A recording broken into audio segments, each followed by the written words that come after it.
Sunitha jewellers కొత్త brand Purvi అందమైన 18 grams బంగారు ఆభరణాలు దుబాటు ధరల్లో. వివరాలకు సంప్రదించండి.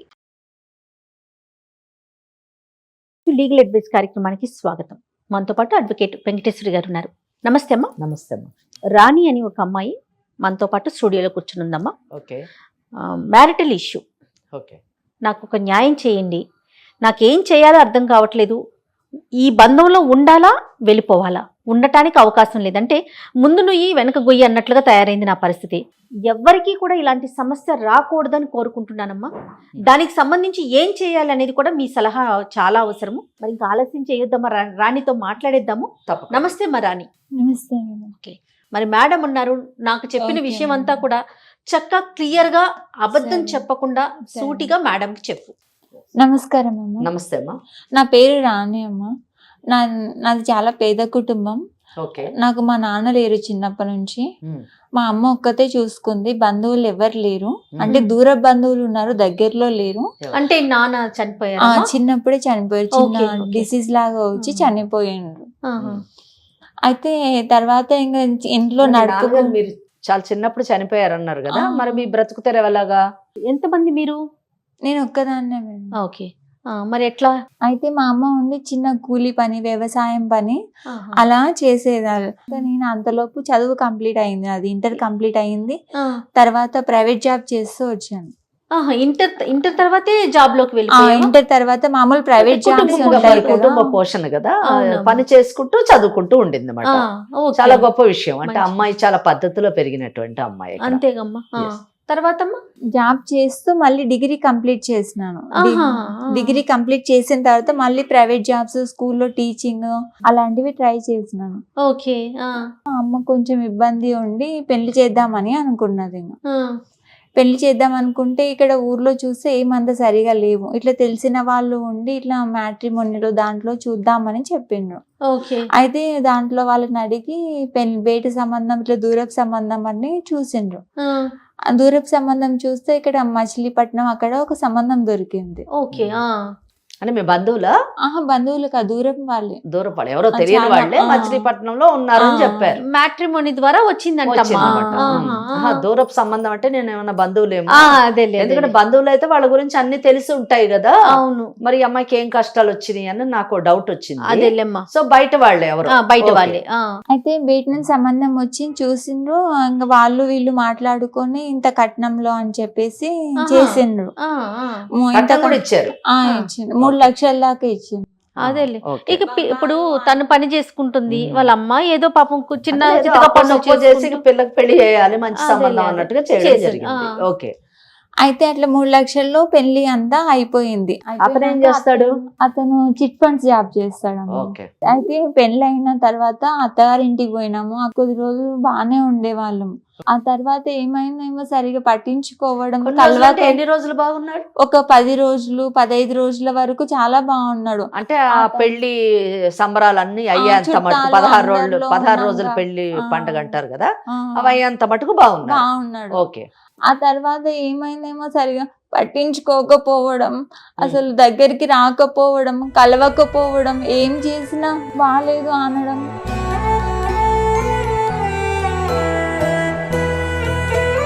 అత్తగారు చెప్పలేదా మరి మీరు?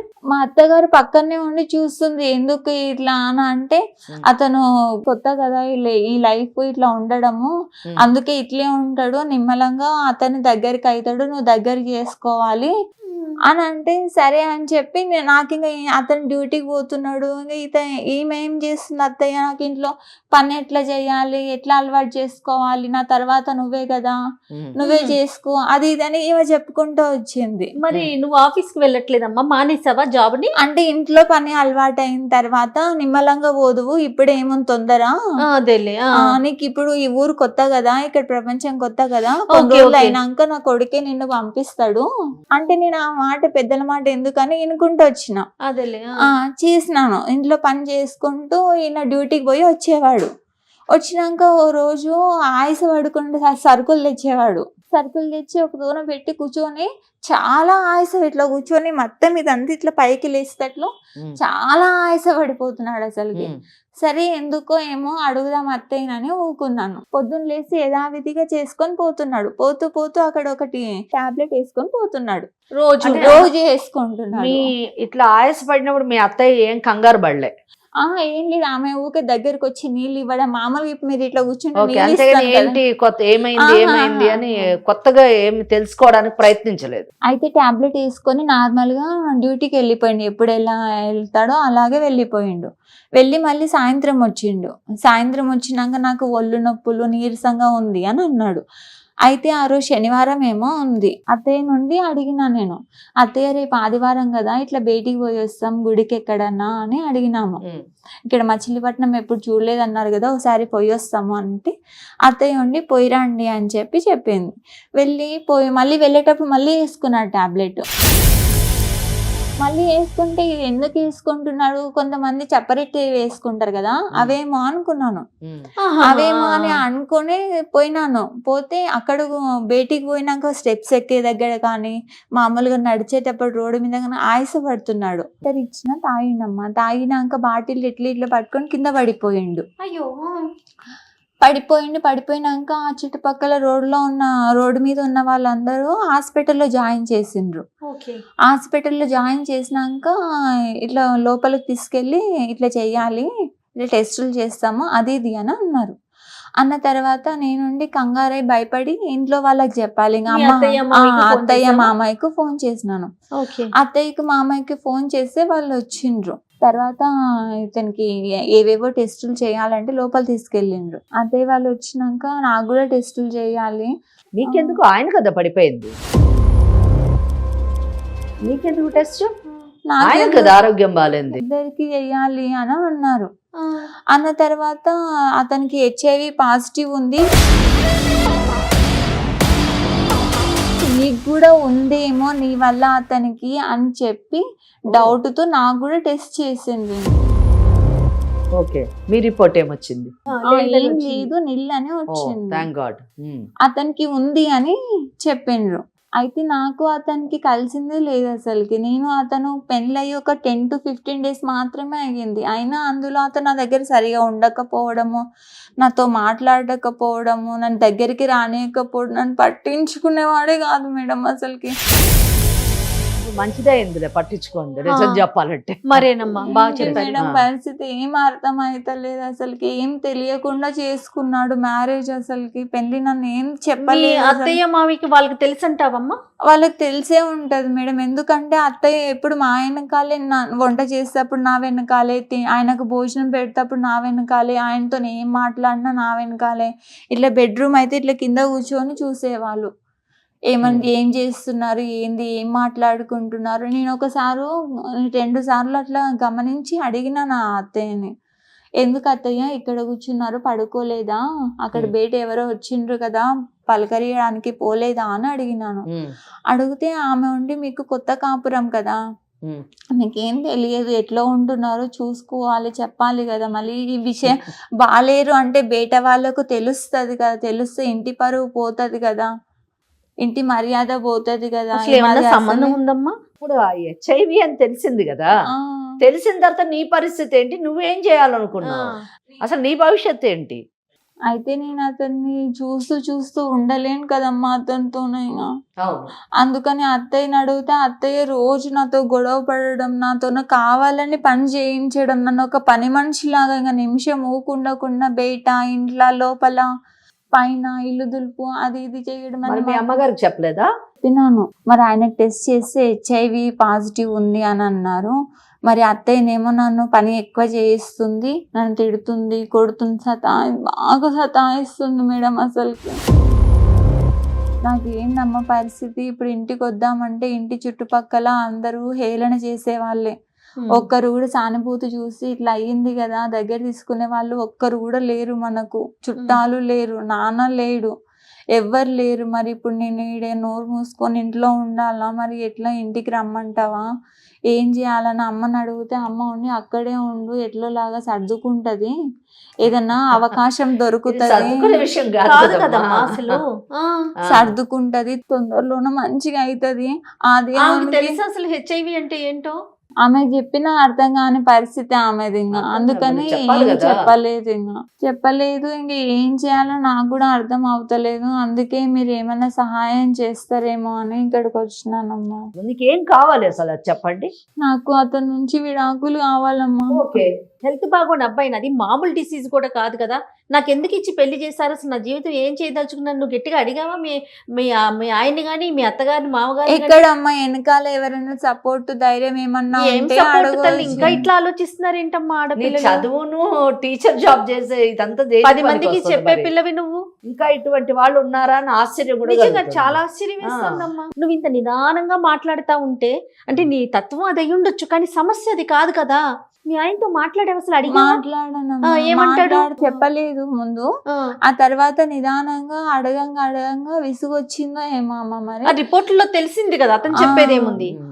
అని అడిగితే, ఏం చేసుకుంటావు చేసుకోపోయిగా, పుట్టింటికి పోతావా, ఏడికన్నా పోతావా, ఏం చేసుకుంటావో చేసుకోపో, పుట్టింటికి పోతావా పో, నీ ఇష్టం ఏమన్నా చేసుకో, నాకైతే తెలియదు, ఇంకా నాకైతే నేనైతే ఇట్లే ఉంటా, మరి ఎందుకు నేనైతే ఇట్లే బతుకుతా అని అంటున్నాడు. మరి నిన్ను ఎందుకు చేసుకున్నాడంట? ఎందుకు చేసుకున్నాడంటే ఆయనకు చేయడానికి ఒక ఆమె ఉండాలి కదమ్మా, మరి వాళ్ళ అమ్మకు సహాయంగా, ఈయనకు సహాయంగా. మరి నువ్వేం చేయాలనుకుంటున్నావు ఇప్పుడు? నువ్వు చదువుకున్న అమ్మాయి కదా. నేను అట్లా చేయాలని చేసుకోలేదమ్మా. సరే, అది వదిలే, అయిపోయింది. ఇక నువ్వేం చేయలేవు, నీ చేతిలో పని కాదు. ఇప్పుడు నెక్స్ట్ మీ ఏంటి? తల్లిగారు చూసి చేసినటువంటిది. నెక్స్ట్ నీ భవిష్యత్ ఏంటి? నెక్స్ట్ నువ్వేమనుకుంటున్నావు? జాబ్ చేద్దాం, ఇతని విడాకులు ఇచ్చేసి ఇతనికి నేను నెక్స్ట్ నీ కాళ్ళ మీద నువ్వు నిలబడదాం. నిలబడి జాబ్ చేయాలని నేను అనుకుంటున్నాను. వెరీ గుడ్, మంచి డెసిషన్ ఇది. మరి అతనితో ఒకసారి మాట్లాడాలి కదా, నిజంగా అసలు అతను ఏమంటున్నాడు అనేది. రిపోర్ట్స్ అన్ని కూడా తెప్పిస్తాను, ఒకసారి మీరు చూద్దురు గాని. తప్పకుండా. ఒకవేళ అదే కనుక నిజమైతే, మరి ఇప్పుడు ఈ అమ్మాయికి మీరు ఎలాంటి సలహా చెప్తారు? ఇక్కడ కలవడానికి కొన్ని అభ్యంతరకరమైనటువంటి అనారోగ్య పరిస్థితులు ఉన్నాయి కాబట్టి ఆమెను మనం బయట వేయడానికే మనము ప్రయత్నించాలి. దానికి లీగల్ గా ఏ విధంగా సపోర్ట్ చేయాలి అన్న దానికి మన దగ్గర ఒక పరిష్కారం ఉంది. అయితే ముందు ఆ అబ్బాయితో మాట్లాడితే ఆ పరిష్కారం చాలా మటుకు సులువుగా అయ్యేటటువంటి అవకాశం ఆ అబ్బాయి చేతిలో ఉంది. రైట్ అమ్మా, మరి ఒకసారి ఫోన్ చేయమందామా? తప్పకుండా.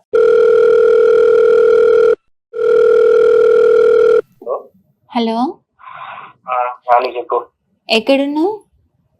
బయట ఉన్నా. బయట ఉన్నావా? నేను ఇక్కడ మా ఊరికి వచ్చినాను.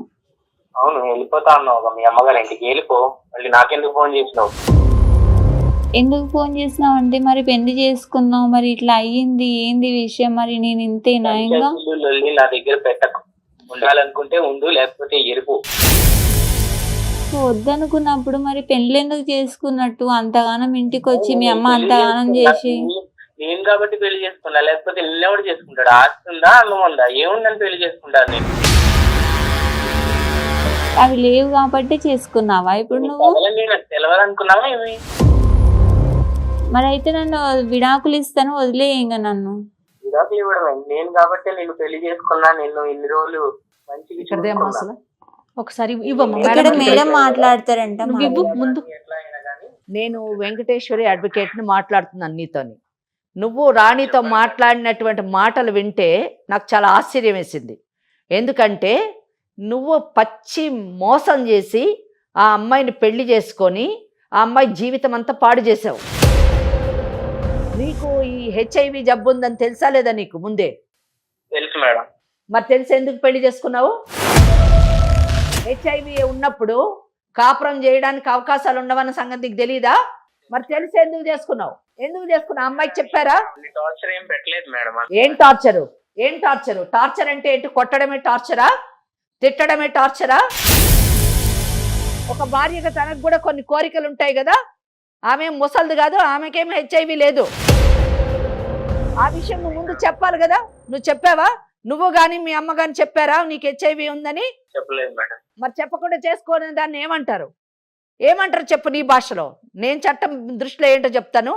చీటింగ్ అంటారు కదా. మరి చీటింగ్ చేసిన నువ్వు నిజానికి ఏ శిక్ష అనుభవిస్తావు నేను తర్వాత చెప్తాను. ఇప్పుడు ఒకటే సొల్యూషను, నువ్వు ఆ అమ్మాయి ఇక్కడికి వచ్చి మాకు విడాకులు ఇప్పించండి అని అడుగుతుంది. నీతో ఇప్పుడు ఇందాక నా ముందు మాట్లాడితే నేను ఇవ్వను, నీ ఇష్టం ఉన్నది చేసుకొని నువ్వు సమాధానం చెప్తున్నావు.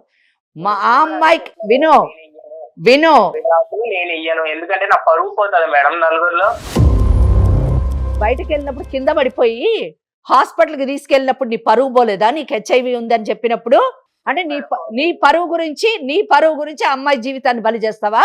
ఆ అమ్మాయి చెప్పినట్టుగా సైలెంట్ గా విడాకులు గాని ఇవ్వకపోతే నీ పరువు ఇంతకంటే పోయే పరిస్థితిలోని మేమేం చేయాలో చేస్తాం. ఏం చేస్తారో చేసుకోండి, నేనైతే విడాకులు ఇవ్వను. సరే, నువ్వేమి ఇవ్వక్కర్లేదు, విడాకులు అన్నది నువ్వు ఇవ్వాల్సిన అవసరం లేదు. నీ చేత విడాకులు ఎక్కడి నుంచి ఎలా తీసుకోవాలో మాకు తెలుసు. నీకు ఈ ప్రాబ్లం ఉందని చెప్పి ఈ మెడికల్ రిపోర్ట్స్ పెట్టి కోర్టులోని ఆమె విడాకులకి దాఖలు చేస్తే ప్రపంచ స్థాయిలో నీకు ఆమెకు విడాకులు వస్తుంది. విడాకులు నీకు హెచ్ఐవి ఉంది కాబట్టి విడాకులు వచ్చిందని ప్రపంచం అందరికీ తెలుస్తుంది. ఆ పని చేయమంటావా?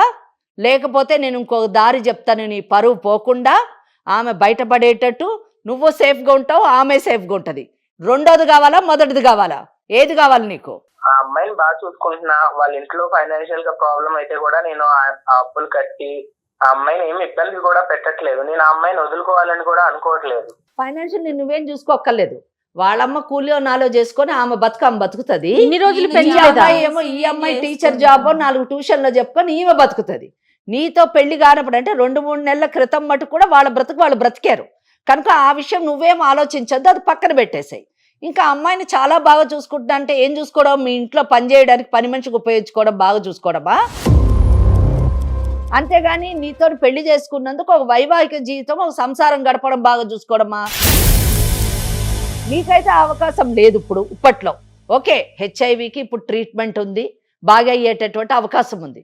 కానీ ఆ అమ్మాయి అంత మటుకు నేను వెయిట్ చేయను, నాకు విడాకులు కావాలి అని అంటున్నప్పుడు నువ్వు చెప్పే కారణం ఏంటంటే విడాకులు ఇవ్వకపోవడానికి కేవలం నా పరువు పోతుంది, ఈ విషయం బయటకు వెళ్తే నా పరువు పోతుంది కాబట్టి నేను ఇవ్వను అంటున్నావు. నీ పరువు పోకుండా ఆ అమ్మాయి బయట పడేటటువంటి ఒక సొల్యూషన్ చెప్తాను, దాని ప్రకారం వెళ్తావా?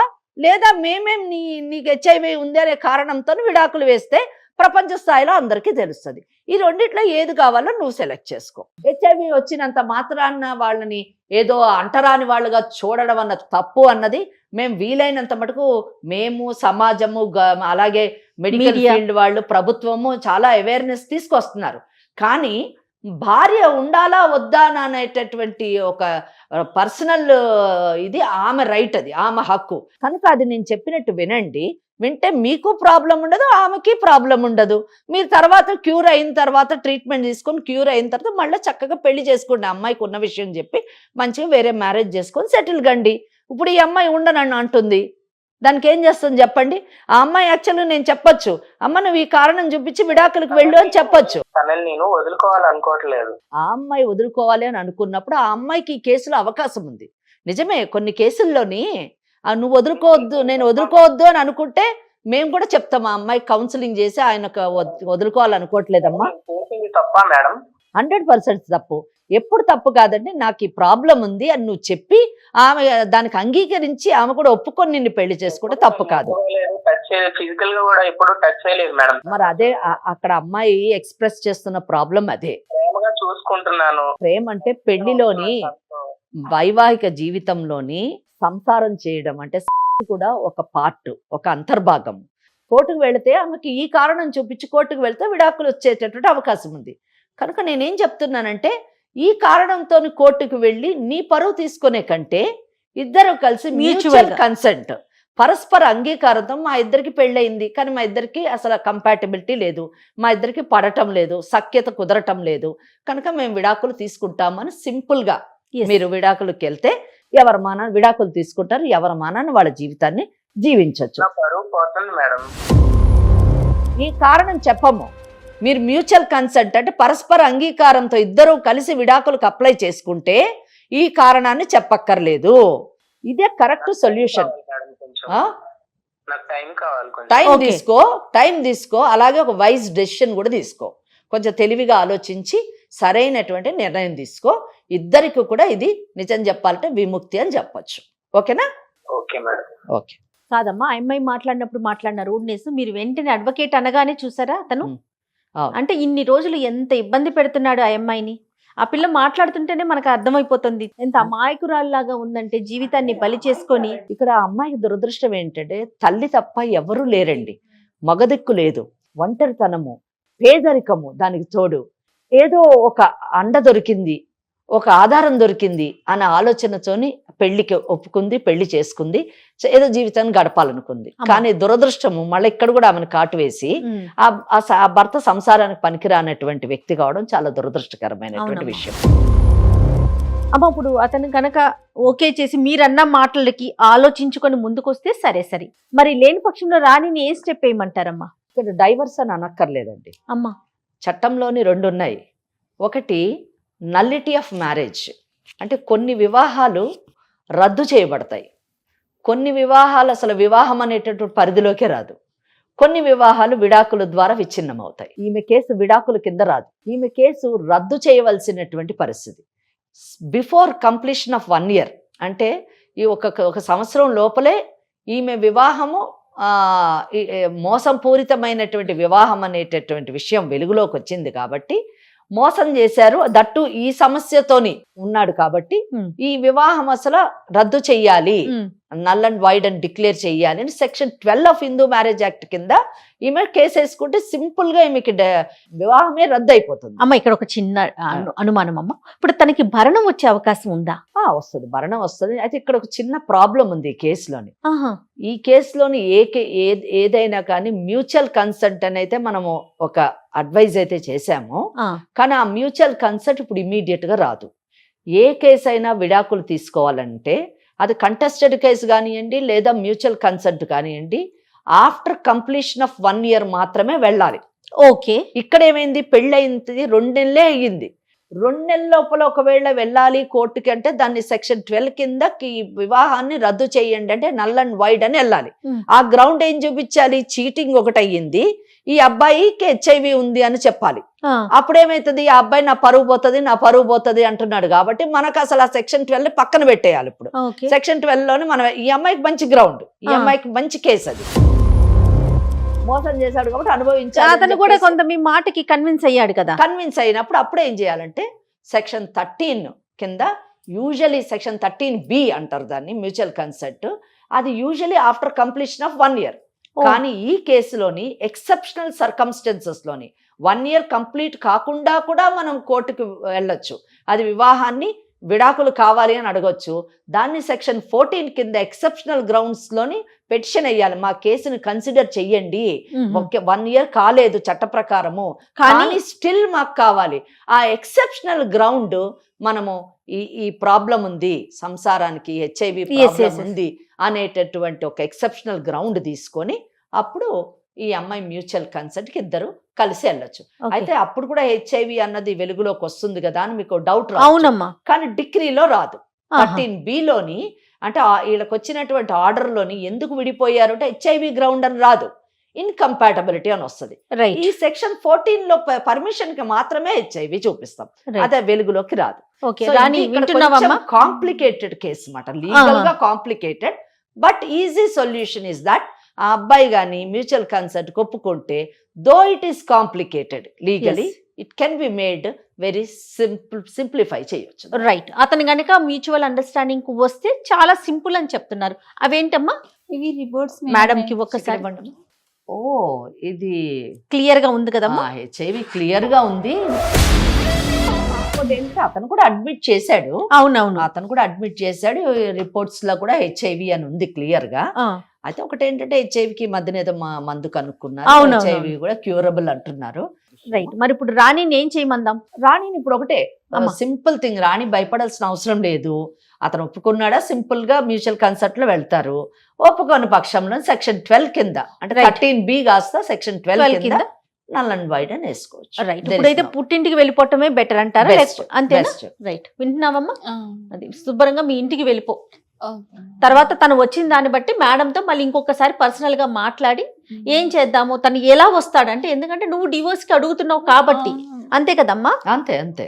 ఈ కేసు ద్వారా మనము HIV వచ్చినటువంటి ప్రతి ఒక్కరూ విడాకులు తీసుకోవాలి, లేదా వాళ్ళ మ్యారేజ్ నల్ అండ్ వాయిడ్ అని డిక్లేర్ చేయాలి అనేటువంటి మెసేజ్ ఉద్దేశం? నేను ఇవ్వదలుచుకోలేదు. రైట్. ఎందుకంటే వాళ్ళని మనం చాలా జాగ్రత్తగా చాలా దయతోని చూడాల్సినటువంటి అవును పరిస్థితి. అవును. ఇమోషనల్ గా మనం ఆ వాళ్ళకి concern అనేది సపోర్ట్ చూపించాలి. ఇమోషనల్ సపోర్ట్ ఇవ్వడం వల్ల వాళ్ళు బాగుపడేటటువంటి అంటే ఆరోగ్యపరంగా బాగా అయ్యేటటువంటి అవకాశం ఉంది. ఎందుకంటే ఈ రోజు ట్రీట్మెంట్ కూడా వచ్చింది Yes, కాబట్టి. yes. అంటే విషయం మనం ఎందుకు అంటున్నామంటే అతనికి ఆల్రెడీ తెలుసు పాపం చీటింగ్ చీటింగ్ చేశాడు అతను. Yes. చీట్ చేసి ఈ అమ్మాయిని పెళ్లి చేసుకో ఒక ఇంట్లో ఒక పని మనిషి లెక్కన ట్రీట్ చేస్తున్నాడు కాబట్టి ఆ సెక్షన్స్ అన్ని మనం మాట్లాడాల్సి she doesn't want to live. Yes తను ఇష్టపడట్లేదు కదా. విడాకులు కావాలి అంటున్నప్పుడు మనం కూడా ఏం చేయలేము. చట్టం కూడా ఆమెకు అండగా ఉండేటటువంటి అవకాశం కాబట్టి మనం చెప్పాం వాట్ పాసిబిలిటీస్ ఆర్ దేర్ మనం చెప్పాం తప్పితే అవునవును. మనం we are not driving her towards divorce.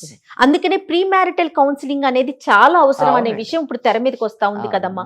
ఇదివరకు రోజుల్లో అటు 7 తరాలు ఇటు 7 తరాలు చూసుకునేవారు. ఎగ్జాక్ట్లీ 7 తరాలు చూసుకోకపోయాం. అవును. కనీసం ఆరోగ్య పరిస్థితులు ఎలా ఉన్నాయి అనేదన్నా కనుక్కుంటే ఈ Pre-marital- తరం వాళ్ళు ప్రీ మ్యారిటల్ పోస్ట్ మ్యారిటల్ అంటే ఆఖరికి 30-40 ఏళ్ళు వైవాహిక జీవితం గడిపిన వాళ్ళకి కూడా ఈ రోజు కౌన్సిలింగ్ చేయాల్సినటువంటి పరిస్థితి పరిస్థితి మనకి వచ్చేసింది. ఏర్పడుతుంది. కనీసం హెల్త్ కండిషన్స్ వరకైనా తెలుసుకోగలిగితే ఆ అవేర్నెస్ వస్తే బాగుంటుందేమో అవును, కదా. అవునండి. సరేనమ్మా రాణి, నువ్వు నిదానంగా ఆలోచించుకొని నువ్వు ఎలాంటి నిర్ణయం తీసుకున్నా దానికి మేమైతే సపోర్ట్ చేస్తాం. సరేనా? ఓకే అమ్మా, ధైర్యంగా ఉండు. అంతే. ఓకే అమ్మా, థ్యాంక్ యూ సో మచ్ అమ్మా. మీకు కూడా ఓకే తల్లి. Thank you. ఓకే.